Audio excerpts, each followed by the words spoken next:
America's political theater is on full display again.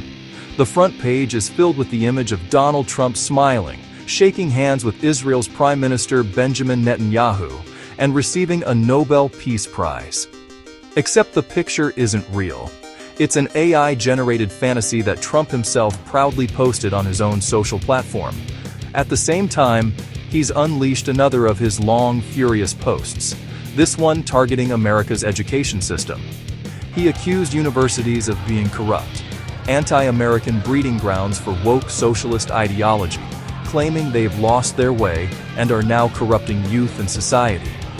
In his words, higher education must be fixed fast by enforcing federal laws and ending what he calls racist admissions and discriminatory hiring.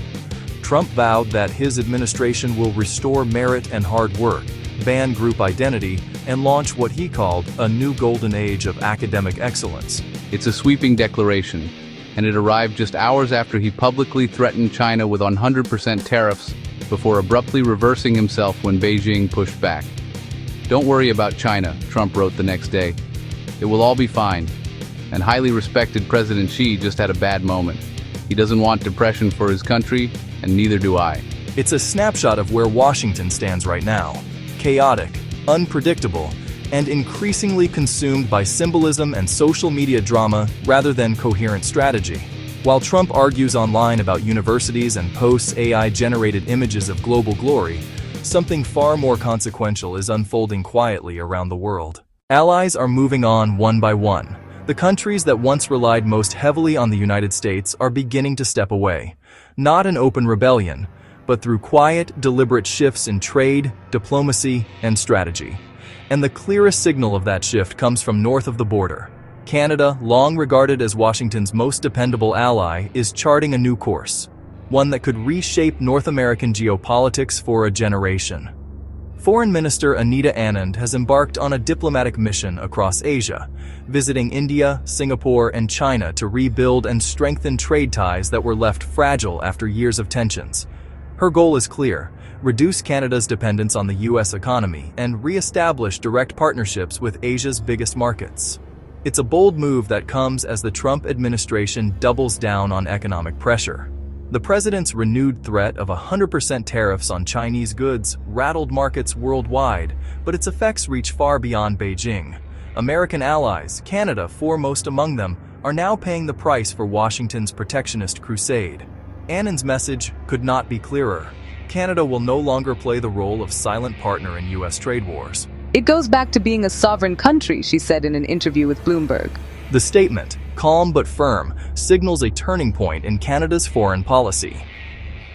Under Prime Minister Mark Carney, Ottawa is adopting an unapologetically pragmatic approach. The Carney government has scrapped much of the moralistic foreign policy of the Trudeau era, replacing it with a cold-eyed focus on economic self-interest. Every decision, every negotiation, every tariff now runs through a single filter: what is best for Canadian workers and industries, not what pleases Washington. This realignment comes at a time of deep strain between the U.S. and its allies. Trump's tariffs on steel, aluminum, and automotive imports have battered Canadian manufacturers. His repeated threats to rewrite trade agreements on American terms have undermined decades of North American integration. And yet, the irony is striking. The more Trump insists that allies submit to his demands, the more determined they become to escape his leverage. Canada's outreach to China and India is precisely that: a strategic escape hatch.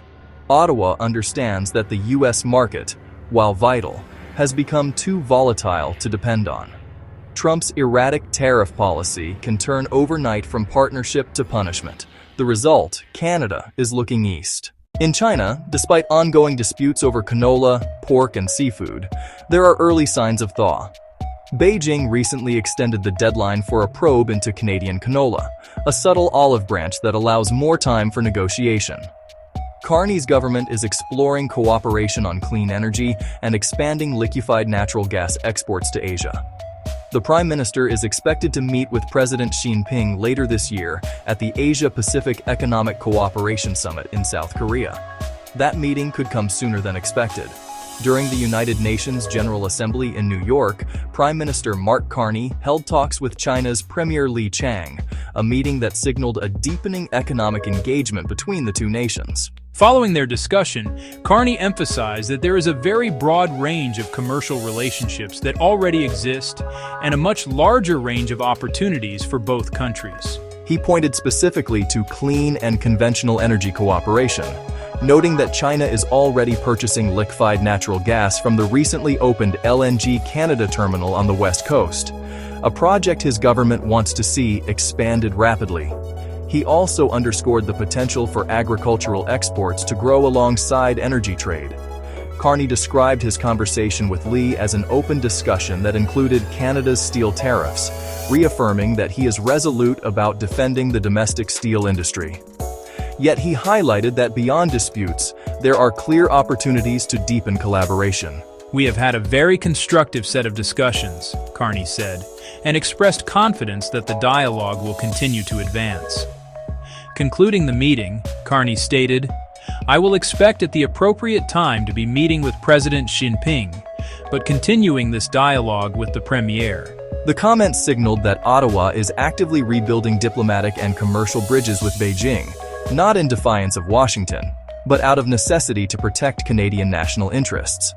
In India, relations are also slowly stabilizing after the diplomatic breakdown of 2023, when Justin Trudeau accused the Indian government of involvement in the killing of a Sikh separatist on Canadian soil.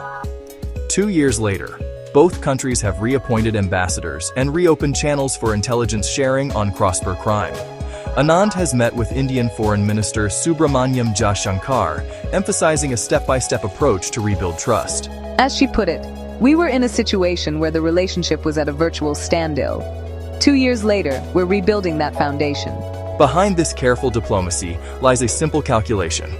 Canada cannot afford to remain trapped between Trump's tariffs and Asia's retaliation. Freight costs spike, and local cash bids, the actual price offered to farmers, sink even lower. At Cairo, Illinois, the Mississippi is already below its low water threshold, with Memphis projected to follow in October. Towboats hauling grain are moving at reduced loads, some barges running only 70% full just to stay afloat. So, the equation looks like this: more grain hitting the market faster than usual and fewer ways to move it out. China turns away from U.S. soybeans because the biggest customer, the one who usually soaks up America's soybeans by the shipload, is nowhere to be found. China hasn't booked a single U.S. soybean shipment from this year's harvest, not one. Instead, they locked in orders from Brazil and Argentina months ago. About 7.4 million metric tons are scheduled for October arrival from South America. Meanwhile, U.S. farmers are left staring at their bins, wondering where their beans will go. This hasn't happened since the height of the last trade war, and this time, the backdrop is even worse. In fact, analysts say China has already secured 95% of its October needs from South America and even booked an additional 1 million tons into November, effectively sidelining U.S. farmers for the critical opening weeks of the marketing season. Soybeans are not some minor crop. They're America's crown jewel of agricultural exports, worth billions each year. In 2024, U.S. shipments to China had already pulled in $5 billion by midsummer. This year, that number is just $2.5 billion, cut in half, with nothing booked for the new marketing season. The silence from Beijing is deafening, which raises a brutal question across the heartland. Where are farmers going to put all these beans? Storage crisis and farmer survival. Storage bins are already filling up, grain elevators are reaching capacity, and analysts warned that by the time harvest wraps up, storage space will fall dramatically short of supply. In North Dakota, soybean stocks are projected to exceed storage capacity by a staggering 33%. In South Dakota, it's 26%. In Nebraska, 15%. Those numbers don't just mean inconvenience, they mean real losses, because when storage runs out, the options are few.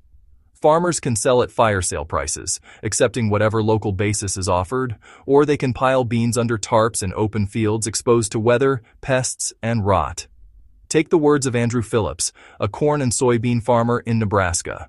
He lays it bare. We are going to store everything that we can that our bins will hold. After that, we're just trying to fight to survive this year. Survival. That's the word that keeps coming up.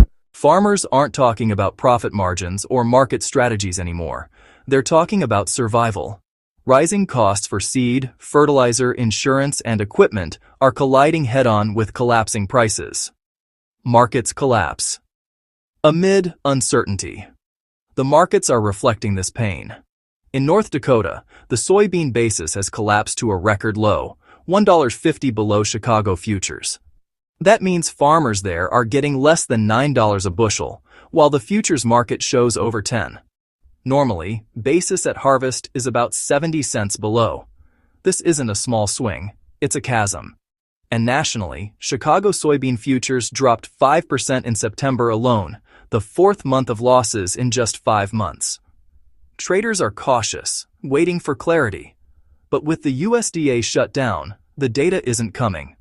Export numbers frozen. Crop progress reports silent. Analysts, hedge funds, and exporters are navigating blind. A perfect storm for rural America. Put all of this together and honestly, the situation starts to look less like a rough harvest and more like a perfect storm. A government shutdown cutting off critical information. A president bragging about firing workers. Tariff wars pushing China firmly into South America's orbit. A flash drought drying out crops faster than they can be harvested. River levels choking grain transport. Storage bins bursting, and markets collapsing under the weight of oversupply. Every piece of the chain is under pressure.